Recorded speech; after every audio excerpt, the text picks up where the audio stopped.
यानी इस बात का सिर्फ यही हल है कि आप हसन कारबे के खिलाफ गवाही देंगे, वरना तो बारान या फरात अपने हाथ खून से रंग लेंगे। घबराओ मत दिलान बेटी, बात वहां तक नहीं जाएगी। आपके कहने का क्या मतलब है? जो अपने तजुर्बात से सबक हासिल ना करे बेवकूफ होता है। मैं बेवकूफ नहीं हूं, सबक अच्छी तरह सीख लिया है। बारान और फराज से पहले मैं खुद हसन को ढूंढकर उसकी सजा उसे जरूर दूंगा। अगर बारान लोग आपसे पहले उस तक पहुंच गए और बाबा आप किसी की जान नहीं ले सकते हैं, ये ठीक नहीं है। इसका हल मौजूद है, हम हसन कारबे को कानून के हवाले करेंगे। मुझे तो आप लोग समझ ही नहीं आ रहे। हर कोई इंतकाम लेने की बात कर रहा है, मीरान का कोई नहीं सोच रहा।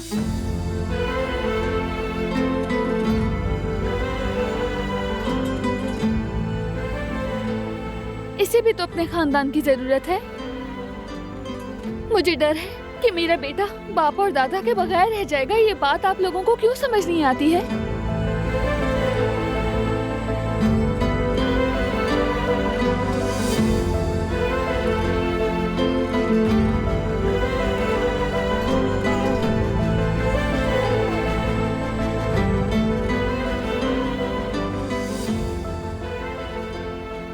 मीरान आपका पोता है।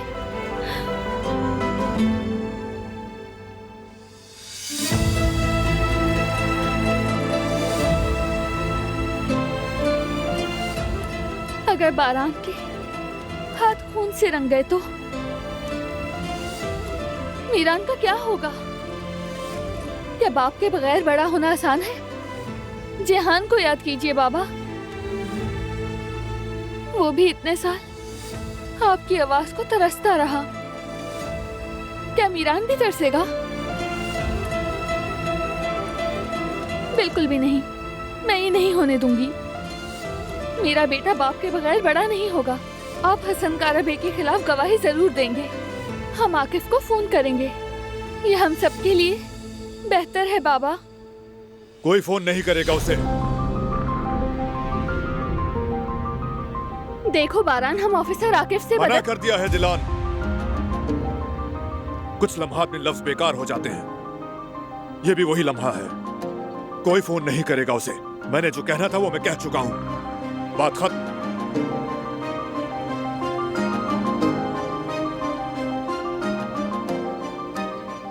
क्या तुम मुझे बारान के साथ थोड़ी देर अकेला छोड़ सकती हो?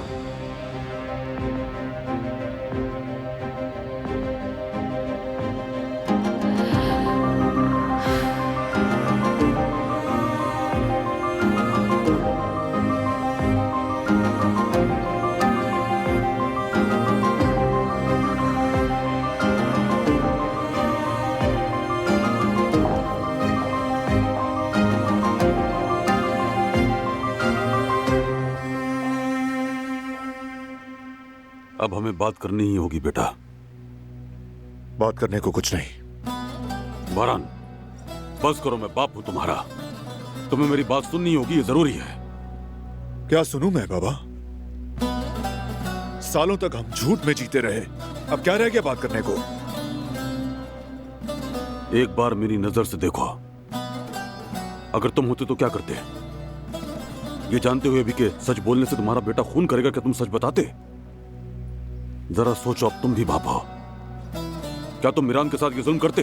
क्या तुम उसकी जान खतरे में डालते? बेटा बोलो। मैं तुम्हें और जिहान को खतरे में नहीं डाल सका। तस्वीर का हमेशा दूसरा रुख भी होता है बेटे। मेरी जिंदगी भी ऐसी ही है। जो किया बेबसी में किया, गुनाह भी सवाब भी। इसलिए इस मामले से हाथ खींच लो। अपनी बीवी और बेटे को तकलीफ मत दो। फराद को भी काबू में रखो। मैं अपनी बीवी आयतन इस कमीने भाई की वजह से खो चुका हूं। सजा देना मेरा हक है, चाहे देर से ही क्यों ना हो। मामला सिर्फ अम्मी तक महदूद नहीं रहा। उस नाम नेहाद चचा ने मेरी बीवी और बेटे को जो नुकसान पहुंचाया, उसका क्या? हाँ, जवाहिर के साथ मिलकर वो उनकी जान लेने तक पहुंच गया था। बेटा मैं तुम्हें समझता हूं, मगर ये मुझे करने दो, क्योंकि अब मेरे पास खोने को कुछ नहीं है। नहीं बाबा, तीर कमान से निकल चुका है। इतने बरस उसका हवेली में रहना मैंने बर्दाश्त किया। ये मेरी गलती है और इसे ठीक भी मैं करूंगा।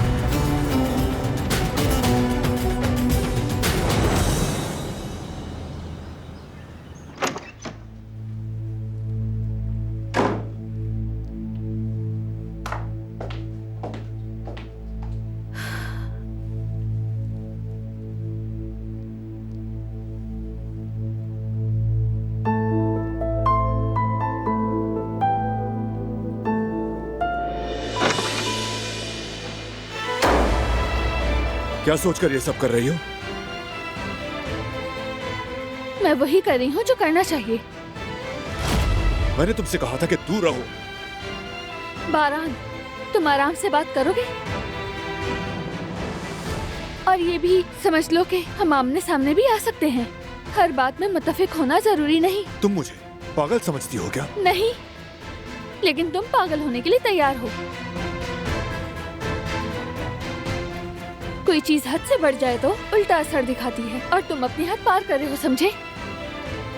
हमें बचाने के चक्कर में हमें नुकसान पहुंचा दोगे। तुम नहीं समझ रहे हो। ऑफिसर आकिफ हमारी। आकिफ का नाम भी मत लेना। गौर से सुनो, तुम या कोई भी उसे फोन नहीं करेगा। मैंने बता दिया है, फोन भी कर लिया है, वो आता ही होगा। तुम मेरी बात क्यों नहीं सुनती हो? हाँ फिलहाल क्यों नहीं? आखिर क्यों? मैं तुम्हारी कोई बात नहीं सुनूंगी, और मैंने पहले ही तुमसे ये बात साफ साफ कह दी थी बारान, इसलिए गुस्सा करने का फायदा नहीं।